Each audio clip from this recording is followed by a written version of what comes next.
जब हौसला हो ऊंची उड़ान का तो कद क्यों नापना है आसमान का। हेलो दोस्तों, नमस्कार। मुझे पता है कि आप सभी अभी बहुत उलझन में हैं। बीपीएससी के जो परीक्षार्थी हैं परीक्षा को लेकर काफी कसम-कस में हैं और यह तय करना मुश्किल हो रहा है कि क्या तो क्या करें। अगर एक शब्द में मुझे जवाब देना, कोई हमसे अगर जवाब मांगे तो मैं यही कहूंगा कि आप मुख्य परीक्षा की तैयारी में बिना देर गंवाए, बिना समय गंवाए अब मुख्य परीक्षा की तैयारी में लग जाइए, क्योंकि इसके पीछे कई सारे कारण हैं। मैं आपको स्ट्रेटजी बताता हूँ। अभी जिस प्रकार से माहौल है कि बहुत सारे लोग वेट कर रहे हैं कि शायद एग्जाम कैंसिल हो जाएगा। कैंसिल भी हो सकता है, कोई बड़ी बात नहीं है। जब इतने सारे लोग मांग कर रहे हैं तो कैंसिल हो सकता है, या एक स्थिति बनता है कि नहीं भी हो सकता है। तो अगर एग्जाम कैंसिल नहीं होता है तो आपको क्या लगता है कि मेंस परीक्षा कब तक होगी? फरवरी में हो सकता है, मार्च में संभावना बन सकती है, लेकिन मार्च में भी बहुत कम संभावना है। अप्रैल में हो सकती है। ठीक है, तो आपको समय कितना मिल रहा है? मुश्किल से 2 महीने या 2.5 महीना समय मिले।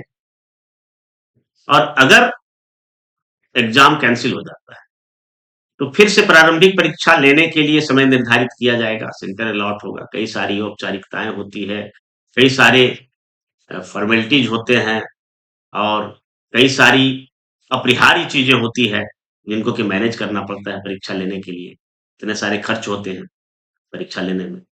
तो परीक्षा का पीटी का डेट कब हो सकता है? अगर आज रद्द हो जाए तो पीटी का जो डेट होगा वो निश्चित तौर पर मार्च के बाद ही होगा, अप्रैल में होगा। और अगर अप्रैल में फिर से री एग्जाम हुआ तब फिर जो मुख्य परीक्षा है तो बहुत संभव है कि जून में ले लिया जाए। यानी हमेशा प्रारंभिक परीक्षा के बाद मुख्य परीक्षा की तैयारी में आपको 2 से 2.5 महीना मिलेगा। और इतना तो आप जानते हैं कि 2 से 2.5 महीना में मुख्य परीक्षा की तैयारी संभव नहीं है। सिविल सर्विस के विद्यार्थियों को मैं यही सलाह देना चाहता हूं कि जो तैयारी होती है तो अमूमन क्या होता है, जो लोग यूपीएससी की तैयारी करते हैं दिल्ली में जाकर करते हैं तो पीटी और मेंस दोनों का क्लास साथ चलता है, साथ ही तैयारी करते हैं। हाँ, ये बात और है कि जिस समय जो एग्जाम, जैसे अगर प्रीलिम्स एग्जाम है तो उस समय उस पर फोकस हो जाना है 1.5-2 महीना। और फिर जब मेंस एग्जाम होना हो तो प्रीलिम्स के बाद जिनको विश्वास होता है कि हमारा प्रीलिम्स हो जाएगा तो वो लग जाते हैं फिर मेंस एग्जाम की तैयारी में। तो 3-4 महीने मिल जाते हैं उसको मेंस एग्जाम की तैयारी में। तो ये ना तो 1.5-2 महीने में पीटी की तैयारी हो सकती है और ना ही 3-4 महीने में मेंस की तैयारी हो सकती है। तो इसलिए मेरी तो मानिए तो पीटी परीक्षा से पहले मेंस परीक्षा की तैयारी होनी चाहिए। ठीक है, आपको जो लिखना है, क्योंकि मुख्य परीक्षा वर्णनात्मक टाइप के प्रश्न होते हैं, उसमें लिखना पड़ता है। गोला रंगना और टिक मारना तो बहुत आसान, ठीक है, उसमें बहुत मेहनत नहीं लगता है। ठीक है, दिमाग पर जोर डालना पड़ता है वो अलग बात, लेकिन मेहनत नहीं लगता है। यह ठीक उसी तरह से है जैसे कि हम अगर घर में चल फिर रहे हैं या पैदल चल रहे हैं तो उसमें बहुत ज्यादा दिमाग नहीं लगाना है, शारीरिक मेहनत नहीं करना है। और वही अगर आपको रनिंग करने के लिए कह दिया जाए कि 400 मीटर का रेस दौड़ के लगाइए, 1500 मीटर का रेस दौड़िए, तो उसमें शारीरिक ताकत लगती है। तो ठीक उसी प्रकार मुख्य परीक्षा जो होता है उसमें तन मन सारा जो है हमारा कंसंट्रेशन वहां लगता है। तो मुख्य परीक्षा क्योंकि उसमें लिखना पड़ता है, तो ये क्या लिखना है, किस प्रकार से लिखना है, हमारे लिखने की शैली कैसे हो और किस प्रकार से हम एग्जाम हॉल में जो हमारा क्वेश्चन है, क्वेश्चन के डिमांड के अकॉर्डिंग हम अपना आंसर तैयार करें, तो काफी मशक्कत भरा चीज होता है, जिसकी तैयारी मेरे ख्याल से अगर आप स्कूली दिनों में याद करें तो हम लोग 7-8 से ही शुरू कर देते हैं। बीपीएससी कोई 3 या 4 महीना या 5 महीना का खेल नहीं है, क्योंकि इसमें आप जब एग्जाम देते हैं, पीटी हो, मेंस या इंटरव्यू जो भी हो, तो आपको पता चलता है कि यहाँ पर उन सभी चीजों का भी काम आता है जो हमने 7, 8, 9, 10 या 11, 12 के लेवल पर पढ़ा है। ठीक है, इसीलिए अगर जिसका बेसिक स्ट्रोंग है 7 8 9 10 11, तो उनके लिए काफी चीजें आसान हो जाती हैं। और वहीं पर हिंदी माध्यम के जो विद्यार्थी हैं, जो कि गांव से पढ़कर आए हैं, सरकारी स्कूल से पढ़ के आए हैं, तो थोड़ा सा वहाँ जो इस प्रकार की राइटिंग प्रैक्टिस है, डिमांड के अकॉर्डिंग क्वेश्चन को लिखना है, निबंध लेखन है, समसामयिक घटनाओं पर लिखना है, तो इन सब चीजों से थोड़ा सा वंचित होता है, जिसकी भरपाई उन्हें आके कॉलेज के दिनों में करना पड़ता है, या कॉलेज के दिनों में नहीं कर पाए तो आफ्टर एकेडमिक क्वालिफिकेशन कंप्लीट करने के बाद उसे फिर बीपीएससी या यूपीएससी की तैयारी के समय में करना पड़ता है। तो ये चीज जो है ना, कि आपको लिखना क्या है, कैसे लिखा जाए, हम कम शब्दों में, क्योंकि समय की बहुत कमी रहती है, टाइम मैनेजमेंट बहुत बड़ा मुद्दा है, तो कम समय में हम कैसे एक बेहतर आंसर लिखें, इसकी प्रैक्टिस जो है वो शुरू से होना चाहिए। और कम से कम एटलीस्ट बीपीएससी के जो सिलेबस है, उसके बारे में तो पहले से अवेयर होना ही चाहिए।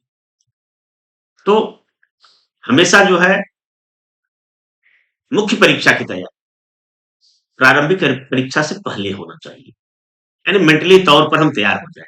ये नहीं कि हम पीटी में अच्छा स्कोर कर लिए और अब फिर ढूंढने लगे हैं कि कहाँ से हमको मटेरियल मिल जाए, कहाँ से कोचिंग मिल जाए, और 2 से ढाई महीने में हम पूरा जो मुख्य परीक्षा में कैसे लिखना है, लिखने का शैली भी विकसित हो जाए, हम अच्छे ढंग से, जो आजकल लिखावट चलता है सिनोप्सिस के साथ, जो डायग्राम के साथ, चार्ट के साथ, सारे विषय वस्तु को समझते हुए और क्वेश्चन के जो मांग है, जो प्रश्न पत्र की मांग है, उसके अकॉर्डिंग हम क्वेश्चन लिख पाए, तो इस प्रकार से संभव नहीं होता है। और यही कारण है कि अंतिम समय में जो विद्यार्थी है वो काफी हौज पौज की स्थिति में आ जाते हैं, और उन्हें लगता है कई बार कि हम पढ़ी हुई चीजों को भी नहीं लिख पा रहे हैं।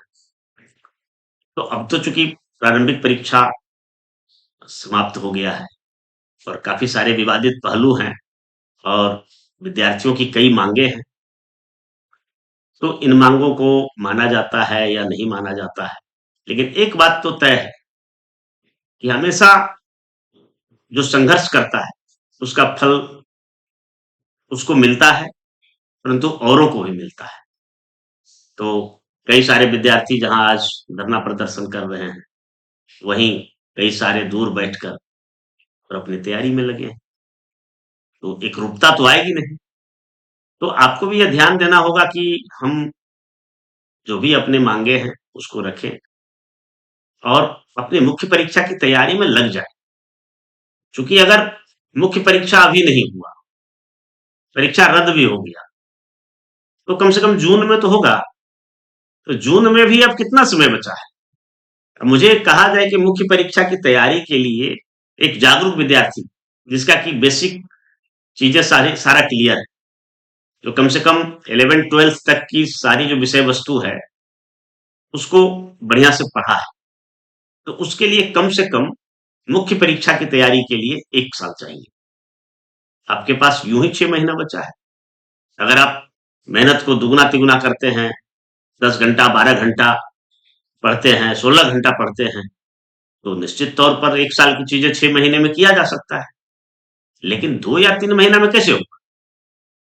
2 या 3 महीना में फिर जिनका एकेडमिक क्वालिफिकेशन काफी अच्छा है, वो शायद कॉप अप कर सकते हैं।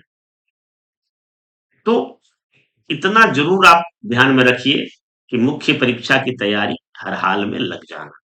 इस बार पीटी हो आपका या नहीं हो, आप पीटी क्वालिफाई करें या 1 2 नंबर से चूक जाए, कोई दिक्कत नहीं है, अगली बार भी कर सकते हैं। लेकिन मुख्य परीक्षा की तैयारी पहले से किया जाना चाहिए। अब क्या है, चलिए बहुत सारी चीजें होती है जो समय के साथ समझ में आता है, पहले नहीं समझ में आता है। अब उदाहरण के तौर पर कुछ सब्जेक्ट्स तो ऐसे हैं जिसको कि आप बिना किसी मार्गदर्शन के, बिना किसी एफर्ट के या बिना किसी कोचिंग के आप कर सकते हैं। जैसे उदाहरण के तौर पर आप अभी सोच रहे हैं कि क्या करें, कोई मार्गदर्शन देने वाला नहीं है, या कोचिंग संस्थान में एडमिशन ले या नहीं ले, फाइनेंशियल प्रॉब्लम है, या फिर लग रहा है कि अभी हम कहीं पर पढ़ाई शुरू करते हैं, फिर पता नहीं एग्जाम का क्या होगा, तो फिर हम आगे फिर इसको छोड़ना पड़ेगा, अगर ऐसा सोच रहे हैं। तो जीएस के जो 2 पेपर हैं, 2 पेपर में कुछ सेगमेंट, उनके कुछ जो सेक्शन है, उसको तो आप अपने से भी कर सकते हैं। जैसे सबसे जो आसान सेक्शन है, इतिहास, कला एवं संस्कृति, हिस्ट्री, आर्ट एंड कल्चर। तो हिस्ट्री, आर्ट एंड कल्चर को आप बिना किसी टीचर के, बिना किसी गाइडेंस के, अगर आप पढ़ना चाहें, तो उसकी तैयारी कर सकते हैं। ठीक है? अब उसमें क्या है, हिस्ट्री और आर्ट एंड कल्चर में बेसिकली 3-4 जो है वो कला के पार्ट जो बिहार से संबंधित है, बिहार झारखंड से संबंधित है, उसको पढ़ना रहता है। 1-2 जनजातीय आंदोलन पढ़ना रहता है, और जो किसान आंदोलन वगैरह हुए हैं, उसको पढ़ना होता है। और भारत का जो स्वतंत्रता संघर्ष है, उसमें बिहार का योगदान, इतना ही पढ़ना है। गांधी, नेहरू, टैगोर की विचारधारा पढ़ना है। तो इसको आप कर सकते हैं, कम से कम इतना तो जरूर कर सकते हैं। जैसे अगर आप कला के सेक्शन को लेंगे, तो आर्ट वाले सेक्शन में मुख्यतः 3 आर्ट से काफी क्वेश्चन पूछे जाते हैं। मौर्य कला है, पाल कला है, और पटना कलम शैली है। तो मौर्य कला, क्योंकि भारत में जो पाटलिपुत्रा मगध साम्राज्य की राजधानी थी, तो निश्चित तौर पर जो पूरे देश में मौर्य कला फला फूला है, तो बिहार में ये काफी उसके अवशेष मिले हैं। इस आधार पर मौर्य कला काफी इंपॉर्टेंट हो जाता है। इसको अगर हम एक कहानी के तौर पर भी पढ़ें, तो हमारा मौर्य कला कंप्लीट हो जाता है। ठीक है? इसमें कुछ कुछ कलाकृतियों को आपको जिक्र करना पड़ेगा, जैसे चमरधारिणी की मूर्ति, यक्ष यक्षिणी की मूर्ति, और जो मौर्य काल के जो स्तंभ वगैरह मिले हैं, कुम्हरार में जो चंद्रगुप्त मौर्य का स्थल मिला है, उन सबों को आप देख सकते हैं। कोई बहुत बड़ी चीजें नहीं है। और समस्या क्या है ना, समस्या जब किसी चीज को हम पहली बार पढ़ते हैं, तो वो हमारे जेहन में नहीं रहता है। और अगर आप पहले से इन सब चीजों को पढ़े हुए रहेंगे, तो बाद में केवल एक रिवीजन में आपके पास इतना जरूर कंसिस्टेंस आ जाएगा कि आप उस क्वेश्चन को लिख सकते हैं। तो आप मौर्य कला को आप पढ़िए, उस पर ईरानी प्रभाव, यूनानी प्रभाव, बौद्ध धर्म का प्रभाव, तांत्रिक प्रभाव, ऐसे सारे जो सफिक्स जोड़ दिए जाते हैं, परफिक्स जोड़ दिए जाते हैं। ठीक है? तो उन प्रभावों के बारे में भी जान लीजिए। और एक बार अगर आप पढ़े रहेंगे ना कहानी की तरह, तो निश्चित तौर पर ये चीजें काफी आसान हो जाएगी आपके लिए। ठीक है? उसी तरह पाल कला है, तो पाल कला को भी आप पढ़िए। 8वीं से 12वीं शताब्दी तक जो पाल कला के स्वरूप बिहार में दिखने को मिलते हैं, उसमें बेसिकली ये बौद्ध धर्म से रिलेटेड है, हिंदू धर्म से भी कुछ कुछ रिलेटेड है। इनमें बड़े बड़े महाविहार हैं, जैसे नालंदा, विक्रमशिला, उदंतपुरी। इसके अलावे कई सारे बुद्ध की मूर्तियां मिली है। ठीक है? कुछ कैम्ब्रिज विश्वविद्यालय के संग्रहालय में रखा हुआ है। इन सब चीजों को आप थ्रू आउट कहानी की तरफ पढ़िए। कोई मनाही है इसमें? कोई मेहनत है? कोई मेहनत नहीं है। उसी प्रकार एक क्वेश्चन आता है पटना कलम शैली। तो पटना कलम शैली ये लगभग 17वीं 18वीं शताब्दी की बात है, जब मुगल साम्राज्य का पतन हो गया था। तो उस समय मुगल, यूरोपीय और स्थानीय शैली से मिलकर एक विशेष कला का स्वरूप उभर कर सामने आया था, जिसको पटना कलम शैली कहा जाता है। तो पटना कलम शैली की क्या विशेषता है, मुख्य रूप से यही क्वेश्चन पूछता है। ठीक है? 40-45 साल से बीपीएससी का यही सिलेबस है, यही क्वेश्चन पूछता है। एक संभावना बनती है कि कभी कभी मधुबनी पेंटिंग्स जो है, उस पर भी सवाल पूछा जा सकता है, लेकिन आज तक पूछा नहीं गया है। उसको भी आप देख सकते हैं। एक बार पूरा ओवरव्यू आप बिहार के संपूर्ण कला पर भी देख सकते हैं। ठीक है? इसमें गुप्ता वगैरह का भी आ जाएगा। जादू पटिया नृत्य झारखंड का है, जादू पटिया कला, वो आ सकता है। मंजुला शैली आ सकता है, सांझी कला आ सकता है, थंका पेंटिंग आ सकता है। तो ये सब सारे जो है एक होल इन सोल आप तैयार कर लीजिए। जनजातीय विद्रोह में 2 विद्रोह पढ़ना है, दोनों ही झारखंड के थे, है ना? एक संथाल विद्रोह और एक मुंडा विद्रोह। इसको आप थ्रू आउट कहानी की तरफ पढ़ लीजिए। कम से कम बिरसा मुंडा का जीवनी ही पढ़ लीजिए। संथाल विद्रोह में सिद्धू कानू का किस प्रकार से था, उसको पढ़ लीजिए। एक बार समस्त जनजातीय विद्रोह जो पूरे बिहार में हुए हैं, उसको देख लीजिए, कोई दिक्कत नहीं है। फिर आपको जेहन में रहेगा, आप कर सकते हैं। उसी प्रकार आप किसान आंदोलन, स्वामी सहजानंद सरस्वती का जो योगदान था, महात्मा गांधी का चंपारण सत्याग्रह है, उसको देख लीजिए। और 2-3 जो बड़े आंदोलन हुए हैं स्वतंत्रता संग्राम में, उन पर सवाल आता है। जैसे असहयोग आंदोलन पर सवाल आता है, सविनय अवज्ञा आंदोलन पर आता है। सविनय अवज्ञा आंदोलन पर कम सवाल पूछे गए। सबसे अधिक सवाल जो है वो भारत छोड़ो आंदोलन पर पूछा गया, क्योंकि भारत छोड़ो आंदोलन का बिहार में काफी इम्पैक्ट था। और यहाँ से जयप्रकाश नारायण ने आजाद दस्ता का गठन भी किया था, तो बहुत बड़ी लड़ाई लड़ी गई थी। तो ये होते हैं। अब इनसे जुड़े हुए भी कुछ सवाल हो सकते हैं कि स्वतंत्रता आंदोलन में बिहार के महिलाओं का क्या योगदान है, या फिर स्वतंत्रता आंदोलन के साथ साथ एक और आंदोलन चल रहा था कि पहले बंगाल और बिहार दोनों एक साथ थे। तो बंगाल और बिहार के बीच जो है वो कैसे सेपरेशन हुआ है, जब किस प्रकार से जब बंगाल का विभाजन हुआ था, पार्टीशन ऑफ बंगाल, उस समय बिहार के सच्चिदानंद सिन्हा, मजरूल हक वगैरह जैसे, राजेंद्र प्रसाद जैसे नेता थे, जो कि बंगाल को बिहार से सेपरेट करने की मांग कर रहे थे। तो इस पर भी एक दो बार सवाल पूछा गया है। इसके बाद जो सवाल पूछा गया है, तो वो सवाल है गांधी, नेहरू, टैगोर पर। जयप्रकाश पर भी इस बार पूछा गया है, हो सकता है कभी अम्बेडकर पर भी पूछ दिया जाए। तो कम से कम गांधी जी के, नेहरू और उनके विचार, गांधी जी के जो सिद्धांत है, उनके जो विचार हैं, नेहरू जी का किस प्रकार से अंतर्राष्ट्रीय बाध्यता का सिद्धांत था, टैगोर का जो विश्व भारत का जो कंसेप्ट था, उसी प्रकार जेपी का संपूर्ण क्रांति।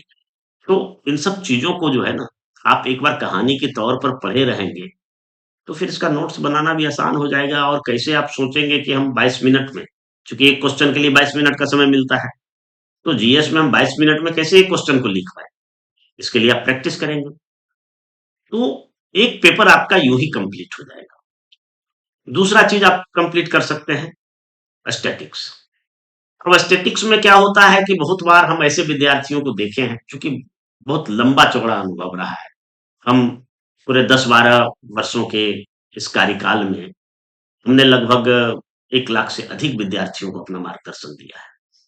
तो एक कॉमन प्रॉब्लम हम देखते हैं कि जो साइंस के विद्यार्थी नहीं, या साइंस के विद्यार्थी हैं, तो स्टैटिक्स में उसको दिक्कत होता है। और हम जानते हैं कि स्टैटिक्स बहुत बड़ा रोल प्ले करता है। 72 नंबर का होता है स्टैटिक्स फर्स्ट पेपर में। जीएस फर्स्ट पेपर में 72 नंबर का स्टैटिक्स होता है। तो ये 72 नंबर अगर आप बढ़िया से सॉल्व कर दिए बिना गलती के, तो 72 के 72 आपके हो सकते हैं। और ये आपका चयन का भी एक बड़ा आधार हो सकता है, और साथ ही अच्छा रैंक दिलाने में भी मदद कर सकता है। तो स्टैटिक्स के लिए क्या करें? सीधे लोग आ जाते हैं कि सर स्टैटिक्स सिखा दीजिए। अब स्टैटिक्स सीखने के लिए कोई बहुत बड़ा रॉकेट साइंस नहीं है। स्टैटिक्स कोई अलजेब्रा और ज्योमेट्री भी नहीं। स्टैटिक्स कोई मेंसुरेशन या फिर कैलकुलस जैसा भी कोई बहुत हार्ड एंड फास्ट सवाल नहीं, सिंपल सी चीजें हैं। ठीक है, कि अगर आपको जोड़, घटा, गुना, भाग, प्रतिशत और बट्टा निकालने आता है, और थोड़ा बहुत कुछ स्टैटिकल जो चीजें हैं, कैसे आंकड़ों को सजाना है, उसमें कैसे विश्लेषण करना है, ये आता है, तो स्टैटिक्स में बिना गलती के अब 72 का 72 नंबर ले सकते हैं। लेकिन ये भोज घड़ी कोहड़ा से नहीं होगा भाई, ये तो तय है। अब बहुत सारे विद्यार्थी आते हैं, अब जिनको गुना करने में प्रॉब्लम है, जिनको परसेंटेज निकालने में दिक्कत है, जो क्या नहीं समझते हैं, जो 2 साल का कंपैरिजन करना करने में, तो ये सब चीजें आपको करना होगा। यानी कहने का मतलब है कि आप स्टैटिक्स सीखना चाहते हैं, तो कम से कम जोड़, घटा, गुना, है ना, जो टेबल्स वगैरह हैं, बहुत सारे लोगों को यहाँ भी दिक्कत होता है। ठीक है, जो कैलकुलेशन है, तो वो कैलकुलेशन आपको होना चाहिए। योग का साहचर्य नियम, योग का क्रम विनिमय नियम, ये सब जो नियम्स हैं, खास करके जो हम लोग 4-5 क्लास में जो पढ़ते थे, तो वो होना चाहिए। ठीक है, और अगर नहीं है, तो आप स्टैटिक्स के प्रश्न सॉल्व करने की कोशिश कीजिए। अब उनमें जो समस्या आएगी, तो यही सब समस्या आएगा कि आपका कैलकुलेशन में गलती होगा, कभी गुना करने में दिक्कत हो रहा है, कभी भाग देने में दिक्कत हो रहा है, परसेंटेज निकालने में दिक्कत हो रहा है। तो इन सब दिक्कतों को आप किसी सीनियर के सहयोग से या अपने बैचमेट के भी सहयोग से, जो क्लासमेट्स हैं आपके साथ में, सहपाठी हैं, उनमें से भी कई लोग होंगे जो कि सांख्यिकी में काफ़ी प्रवीण होंगे, तो उनसे आप मदद ले सकते हैं या अपना कैलकुलेशन को सुधार सकते हैं, ठीक कर सकते हैं। और इसके लिए करना क्या है? बस सिंपली है कि 10-12 साल का आप क्वेश्चन लीजिए बीपीएससी का, ठीक है? और उसको सॉल्व करिए। एक-एक करके एक-एक क्वेश्चन, 2-2 क्वेश्चन रोज़ाना अगर आप सॉल्व करते हैं तो निश्चित तौर पर आपको धीरे-धीरे इसमें आनंद भी आने लगेगा और बिना किसी ताम-झाम के आपका स्टैटिक्स पर अच्छा पकड़ बन जाए। ये तो कर सकते हैं ना, कोई समस्या नहीं है, ठीक है।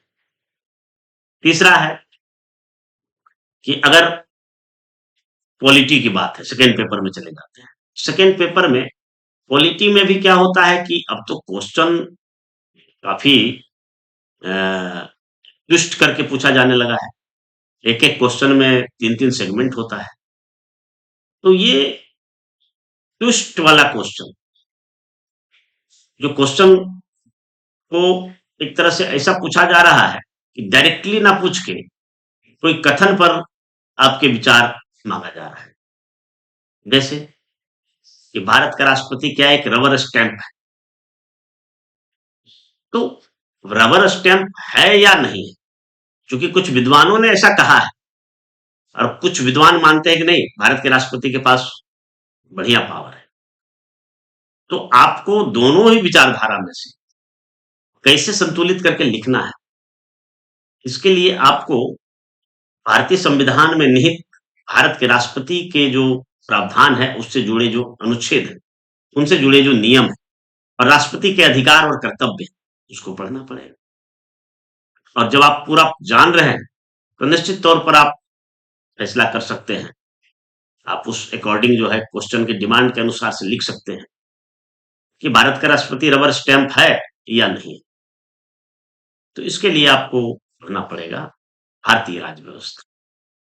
अब भारतीय राज्य व्यवस्था में अब नाम लें तो झट से कोई भी विद्यार्थी कहेगा कि आप लक्ष्मीकांत का किताब पढ़ें। अच्छा सुझाव है। मैं भी सुझाव देता हूँ लक्ष्मीकांत का किताब पढ़ने के लिए। लेकिन भैया मेरे, सिर्फ लक्ष्मीकांत से नहीं होगा। आपको यह समझना होगा कि लक्ष्मीकांत का जो बुक है, वो यूपीएससी को ध्यान में रखकर लिखा गया है, ना कि बीपीएससी को ध्यान में रखकर लिखा गया है। तो निश्चित तौर पर इनमें, लक्ष्मीकांत के बुक में कुछ चीजें ऐसी भी है जिनको बीपीएससी में ना भी पढ़े तो काम चलेगा, लेकिन कुछ ऐसी चीजें हैं जो लक्ष्मीकांत के बुक में है ही नहीं, क्योंकि वो किताब इस तरह से लिखा गया है कि पीटी और मेंस दोनों के विद्यार्थियों के लिए सुविधाजनक। लेकिन कई सारी चीजें हैं, अब जैसे संसद में हंगामा हो रहा है, तो उसका जो करंट रिलीवेंसी, वो लक्ष्मीकांत में थोड़ा ना मिलेगा, ठीक है। जो हालिया घटनाक्रम है, वो कहाँ मिलेगा। अब पंचायतों से संबंधित अगर क्वेश्चन आ गया, तो वो सब उसमें नहीं मिलेगा, ठीक है। कई सारे मुद्दे हैं जो कि आपको बिहार से संबंधित, यहाँ के जो राइटर्स हैं जिन्होंने लिखा है, उनको पढ़ना पड़ेगा, या फिर सुभाष कश्यप वगैरह जैसे बुक को भी देखना पड़ेगा और कुछ अपना भी दिमाग लगाना पड़ेगा, ठीक है। तो लेकिन अगर आप चाहते हैं कि इंडियन पॉलिटी सेकेंड पेपर का जो पहला सेक्शन है वो कंप्लीट हो, तो कम से कम आपको जो शुरुआती चैप्टर है भारतीय संविधान का, जैसे प्रस्तावना है, तो प्रस्तावना ना सिर्फ आपको याद होना चाहिए बल्कि एक-एक वर्ड का मीनिंग भी आपको पता होना चाहिए। उसी प्रकार आगे हम जब बढ़ेंगे तो राज्य का मामला है, राज्य और संघ की परिभाषा दी गई है। नागरिकता है, नागरिकता संबंधी पिछले 4-5 वर्षों से देश में काफ़ी विवाद भी है, बवाल भी मचा हुआ है। तो ये काफ़ी ज़रूरी हो जाता है कि हम इनके जो बिल्कुल जो पहलू हैं, सभी पहलुओं को हम जाने समझें कि नागरिकता संबंधी क्या प्रावधान था भारतीय संविधान में और किस प्रकार के अभी डिस्प्यूट्स हैं। उसके बाद संविधान में दो, जिसको कि मैंने संविधान की आत्मा कह सकते हैं, तो दो भाग है, भाग 3 और भाग 4। भाग 3 में मौलिक अधिकार है और भाग 4 में डीपीएसपी। तो मौलिक अधिकार तो आपको ना सिर्फ कंठस्थ होना चाहिए, बल्कि उसके एक एक अनुच्छेद में से, भारतीय संविधान के एक एक अनुच्छेद से 10-20 क्वेश्चन बन सकता है बीपीएससी में। जैसे अगर संविधान का अनुच्छेद 19 ले लें, ठीक है, 19 में क्या है, तो 19 में कुल 6 प्रकार की स्वतंत्रता का जिक्र जिक्र किया गया है ना? उसी में अभिव्यक्ति की आजादी है।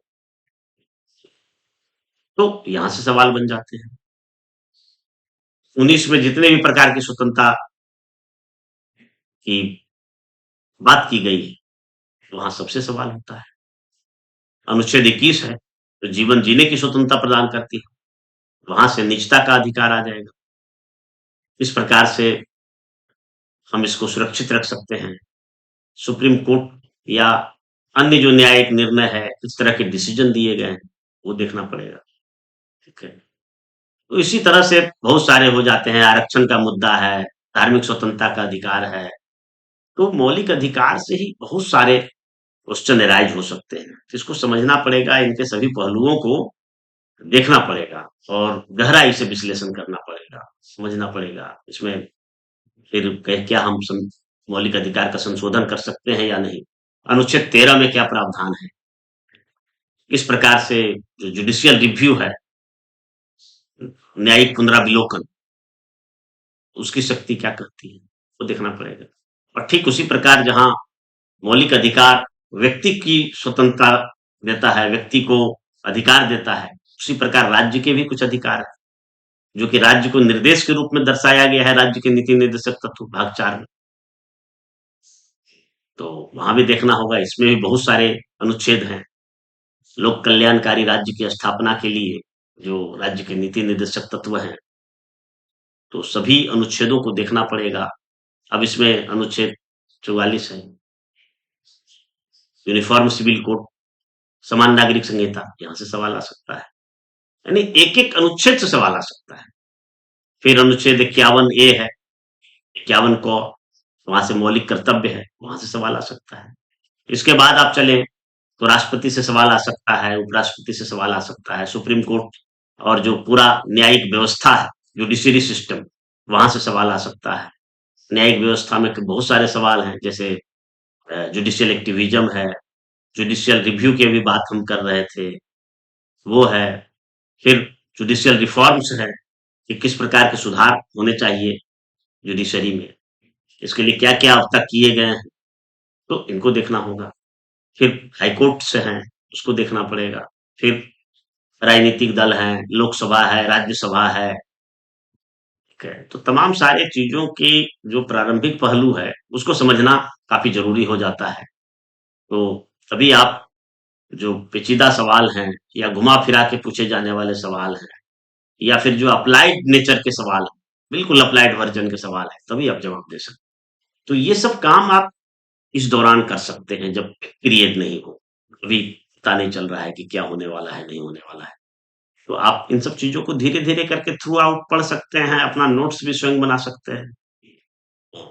अब कुछ चीज़ें ऐसी है जिसके लिए आपको गाइडेंस की ज़रूरत पड़ेगा, ठीक है? एक आम विद्यार्थी जिन्होंने इतिहास, राजनीति शास्त्र, अर्थशास्त्र, या फिर कोई साइंस का विद्यार्थी है, या फिर कोई टेक्नोक्रेट्स है, बीटेक या इंजीनियरिंग की डिग्री लेकर आया है, या कोई कॉमर्स के स्टूडेंट है, तो उनके लिए थोड़ा-सा कुछ-कुछ सब्जेक्ट हैं जो कि जिसमें गाइडेंस की ज़रूरत पड़ती है। जैसे भूगोल और इकोनॉमिक्स है। भूगोल और इकोनॉमिक्स सेकंड पेपर का दूसरा सेक्शन है, ठीक है? तो यहाँ पर भूगोल से एक क्वेश्चन रह सकते हैं, 4 क्वेश्चन पूछे जाते हैं, जिसमें से 1 क्वेश्चन भूगोल का रह सकते हैं और 3 क्वेश्चन तो अर्थशास्त्र की होती है। तो ये इकोनॉमिक्स का जो टर्म्स है और इकोनॉमिक्स का समझ, इसको विकसित करने के लिए आपको गाइडेंस की ज़रूरत पड़ेगी, ठीक है? आप चाहें तो इस संबंध में किसी बढ़िया जो टीचर हैं इकोनॉमिक्स के, तो यूट्यूब पर भी बहुत सारे वीडियो पड़े हुए हैं। उनको भी देख सकते हैं, या फिर किसी कोचिंग संस्थान में जाके कर सकते हैं। देखिए, एक चीज हम बोलेंगे कि कोचिंग संस्थान और सेल्फ स्टडी में क्या अंतर होता है। हालांकि हर किसी के जीवन में गुरु की भूमिका होती है, और गुरु हमारे जीवन को एक पारस पत्थर की तरह होता है गुरु, जो कि हमारे जीवन में जो हम लोहा है, जंग खाया हुआ लोहा, उसको छू कर जो है ना सोना बना देता है। लेकिन अगर हम गुरु के ऊपर पूरी तरह से डिपेंड हो गए कि गुरु जी जो पढ़ाएंगे वही परम सत्य है और उसी को एग्जाम में लिखना है, तो बहुत बड़ी भूल है। क्योंकि जो भी गुरु है और जो आपको पढ़ा रहे हैं, तो ज्यादातर गुरु तो वैसे ही, ज्यादातर क्या, 99% वैसे ही है जिन्होंने उस परीक्षा को कभी क्वालिफाई नहीं किया। अगर वो क्वालिफाई कर लेते तो आज कहीं ऑफिसर होते, कहीं कहीं पर डीएम होते, कहीं एसडीएम होते, कहीं एसपी डीएसपी होते। वो नहीं बने इसलिए आपको बना रहे हैं। तो कहने का मतलब है कि अगर आपको एग्जाम निकालना है तो गुरु गुड़ है तो आप चेला को चिन्नी बनना पड़ेगा। मैं तो कहता हूं कि भाई कोई मेरे द्वारा मार्गदर्शन प्राप्त विद्यार्थी अगर 10-20 लोगों को मार्गदर्शन नहीं दे पाए तो गुरु गुड़ रह गया और चेला भी गुड़ रह गया, तो चेला को तो चिन्नी बनना पड़ेगा ना। अधिकांश विद्यार्थी कोचिंग में एडमिशन लेते हैं और यह सोचते हैं कि अब तो पास कराने की जिम्मेवारी, हमको ऑफिसर बनाने की जिम्मेवारी कोचिंग संस्थान की। बस यहीं से उसका डाउनफॉल शुरू हो जाए। और जो यह सोच कर जाएगा कि नहीं, हमें जो चाहिए, गुरु के पास खजाना है, लेकिन आपको क्या चाहिए, और जो ये सोच कर जाएगा कि जो गुरु के पास खजाना है उनमें से अपनी जरूरत की चीजें हम लेंगे और उसका संयोजन करके एक ऐसा बेहतर चीज बनाए जो कि दुनिया में अजूबा हो। यही तो इनोवेशन है, यही तो आविष्कार है। हर किसी ने गुरु से पढ़ा है, लेकिन हर कोई न्यूटन और आइंस्टीन नहीं हुआ है। हर कोई कार्ल मार्क्स, गांधी और अंबेडकर नहीं हुआ है। तो आपको ये तय करना। देखिए, एक बात और मैं पहले भी बोलता हूं कि जीवन है तो समस्या है। अगर आप ऐसा सोच रहे हैं कि एक हम बीपीएससी या यूपीएससी का एग्जाम निकाल कर हम जीवन की सारी समस्याओं का समाधान कर देंगे, तो ऐसा कदापि संभव नहीं है। समस्याएं तो लगी रहेगी और उसका समाधान हमेशा आपको खोजते रहना पड़ेगा। बहुत बार क्या होता है कि परीक्षा में पास हो जाते हैं, लेकिन जीवन की समस्याओं में वो फेल हो जाते हैं। तो आपको ऐसे ब्यूरोक्रेट्स बनना है, ऐसे ऑफिसर बनना है कि हर मोर्चे पर, चाहे वो पारिवारिक समस्या हो, सामाजिक समस्या हो, घरेलू समस्या हो, बाहरी समस्या हो, जनता की समस्या हो, या अपने जीवन की समस्या हो, आपको उससे लड़ना होगा। इसके लिए सबसे बड़ा चीज है प्रबंधन। पता चलेगा कि आप किसी विशेष दशा में काम कर रहे थे और आपको कुछ बीमारी हो गया, ये भी हो सकता है। तमाम सारे ऑफिसर्स को मैंने देखा है, शुगर, ब्लड प्रेशर, दिल का बीमारी हो जाता है। आपको लाइफ जो है, जीवन है, उसको भी मैनेज करना पड़ेगा। आपको एक रूटीन फॉलो करना पड़ेगा, एक स्ट्रिक्ट लाइफ जीना पड़ेगा, तभी आप तन मन धन से स्वस्थ रह सकते हैं। तो क्यों ना अभी से हम इसकी प्रैक्टिस करें। हम अपने पास कराने के या ऑफिसर बनने की जिम्मेवारी अपने गुरु पर क्यों डालते हैं, कोचिंग संस्थानों पर क्यों डालते हैं? और कोचिंग संस्थान भी इसी चीज का फायदा उठाता है। वो आपको 100% गारंटी देगा, ठीक है। जबकि जो नेशनल रेशियो है, आंकड़े यही बताते हैं कि कोचिंग संस्थान में पढ़ने वालों की जो सफलता दर है महज 2%, और वो भी 2% वो प्रवेश परीक्षाओं वाले, है ना। सिविल सर्विसेज में तो बहुत हो जाएगा, वो बहुत कम हो जाएगा, यानी 0.002% हो जाएगा, क्योंकि बहुत ही अनिश्चितता है, हाईली अनसर्टेनिटी है। तो यहां अगर आपको ऑफिसर बनना है, ऑफिसर ही नहीं बनना है बल्कि अपने जीवन की सभी समस्याओं का समाधान करना है, आपको आत्मनिर्भर बनना पड़ेगा।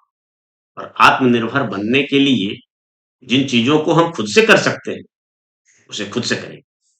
और जो चीज लग रहा है कि खुद से करने में कठिनाई है, उसका समाधान हम किसी एक्सपर्ट से जानेंगे, कहीं से पूछेंगे, कहीं से पता करेंगे। तो यही सफलता का मूल मंत्र है। तो आपको क्या करना है कि जो चीजें आप खुद से कर सकते हैं उसे खुद से करिए। जिन चीजों को आप नहीं कर पाते हैं, उसके लिए आज तो बहुत सारे स्कोप हैं। हम अपने जमाने में तो किसी टीचर का नाम सुनते थे तो लगता था कि वहां जाएंगे तो उनसे मिलेंगे, पढ़ेंगे, पैसे लगेंगे। आज तो आप घर बैठे पढ़ सकते हैं। हाँ, लेकिन ये एक चीज कहेंगे कि कभी भी किसी भी व्यक्ति को भगवान नहीं मानना है। ठीक है? ऐसा बिल्कुल भी नहीं है कि किसी शिक्षक में इस तरह का वो गुण है कि वो अकेले दम पर आपको ऑफिसर बना दे, जब तक कि आप ना चाहें। मैंने अभी पहले कहा, उस बात को खंडन करता हूं कि गुरु वह पारस पत्थर होता है जो जंग लगे लोहे को भी सोना बना देता है। लेकिन लोहा चाहिए ना, कोई एल्युमिनियम या लकड़ी को तो नहीं बना पाएगा। तो आपको लोहा कम से कम होना चाहिए। तो अपनी जिम्मेवारी दूसरों पर ना डालें और अपना काम खुद करें। और वही व्यक्ति कोचिंग संस्थान में भी अटेंटिव रहता है और वहां से भी एक ही बेंच पर पढ़ने वाले दो सहपाठी, एक जो है इसी एग्जाम में डीएसपी बन जाएगा, एसडीएम बन जाएगा, और दूसरा जो है फिर से पीटी परीक्षा की तैयारी करेगा। अंतर क्या है? अंतर यही है कि जो आत्मनिर्भर होता है, जो अपनी समस्या का समाधान खुद करना चाहता है, वो शिकायत नहीं करता है। वो काम की चीजें लेकर और उसका संयोजन करता है और उससे एक अजूबा, एक बेहतरीन चीज बनाता है। बीपीएससी या यूपीएससी यही तो चाहता है कि किसी भी प्रॉब्लम से उसका क्या सॉल्यूशन है आपके पास। चाहे आप पीटी का परीक्षा दें, मेंस का परीक्षा दें, या फिर इंटरव्यू का परीक्षा दें, तो ये चीजें हैं। ठीक। उसी प्रकार साइंस एंड टेक्नोलॉजी है। अगर कोई विज्ञान या भूगोल के छात्र नहीं है तो यहाँ पर भी थोड़े गाइडेंस की जरूरत पड़ सकती है। इन सब चीजों का मैं मार्गदर्शन दूंगा। और मैं यही कहूंगा कि आप बिल्कुल जो है, जैसे कहा जाता है ना कि 5 ज्ञानेंद्रियां हमारे शरीर के अंदर है, और एक छठा ज्ञानेंद्रिय भी है जिसको सिक्स सेंस कहा जाता है, जो कि छुपा हुआ होता है। मैं यही कहूंगा कि पांचों ज्ञानेंद्रियों के अतिरिक्त आप छठा जो सिक्स सेंस है उसको भी खोलिए और देखिए। सिर्फ भेड़ चाल का शिकार मत बनिए कि फलाने शिक्षक के पास 10,000 विद्यार्थी पढ़ रहे हैं तो वहां अच्छा ही पढ़ाता होगा, अच्छा ही पढ़ाई होते होंगे, सब लोग सफल हो जाते होंगे। ऐसा कदापि संभव नहीं। आप देखिए ना, आंकड़ों पर भी गौर कीजिए। सक्सेस रेट सबसे ज्यादा वहीं कम होता है जहां भेड़िया दसान होता है। आपको भेड़िया दसान के चक्कर में नहीं पड़ना है। अपने अगल बगल ही खोजिए ना, बहुत सारे मिल जाएंगे। ठीक है? कोई प्रोफेशनली मिलेंगे, वो ऐसे पैशनेट रहेंगे हमारे जैसे, आपको मार्गदर्शन करेंगे, कोई दिक्कत नहीं। ठीक है? और हर व्यक्ति की सीमा होती है। ठीक है? और नॉलेज अनलिमिटेड है। ऐसा नहीं है कि मैं आपको बता रहा हूं तो मेरे पास बहुत नॉलेज है। हो सकता है किसी खास विषय में हमसे ज्यादा नॉलेज आपके पास हो, लेकिन आप चूंकि बीपीएससी की तैयारी कर रहे हैं इसलिए हमारी बातों को सुन रहे हैं, जिसमें मैं एक्सपर्ट हूँ। तो अपने आसपास भी मिल जाएंगे। बहुत ही पॉपुलर टीचर से पढ़ने से भी आपको फायदा नहीं है। ऑक्सफोर्ड यूनिवर्सिटी है, स्टैनफोर्ड यूनिवर्सिटी है, वहां बहुत पॉपुलर टीचर होंगे। आपके किस काम?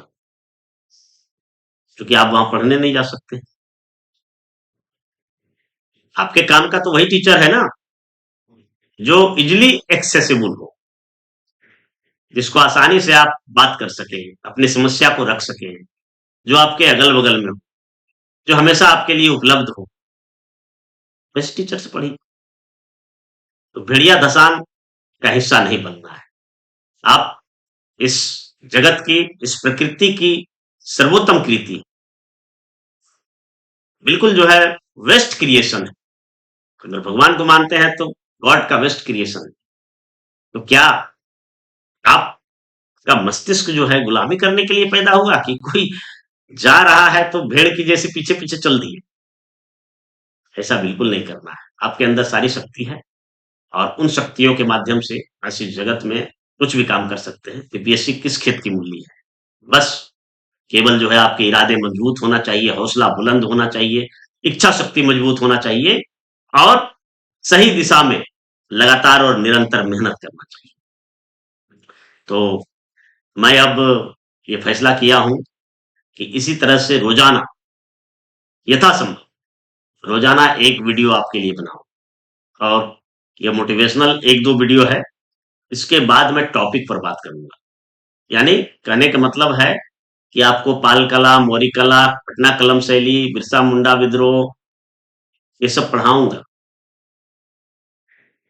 Ecology, environment, science and technology के जो काफी महत्वपूर्ण पहलू है उसके बारे में पढ़ाऊंगा। आपको जो संवैधानिक पहलू है उसके बारे में पढ़ाऊंगा। आपको आर्थिक जो पहलू है उसके बारे में पढ़ाऊंगा। आपको जो भी समस्या है, यहां तक कि स्टैटिक्स में भी अगर समस्या है तो उसको भी मैं बताऊंगा। और सबसे बड़ी बात है कि ये सारा सब कुछ जो है वो निःशुल्क हो। ठीक है, तो आप लोग जुड़िए, दोस्तों को बताइए। इस तरह का कार्यक्रम सर के द्वारा शुरुआत किया जा रहा है, किया गया है, किया जा चुका है। जुड़िए और तैयारी में लग जाइए। और जो अपनी मांग है उसको रखिए, मैं उससे डिफर नहीं कर रहा हूं। मांग रखिए शांतिपूर्ण ढंग से, संवैधानिक तरीके से। जरूर बात सुनी जाएगी। ये लोकतंत्र है, डेमोक्रेसी है और उसी डेमोक्रेसी का हिस्सा हम बनने जा रहे हैं। तो मेरे इस प्रोग्राम के लिए खुद भी जुड़िए, दोस्तों को जुड़ने के लिए प्रेरित करिए।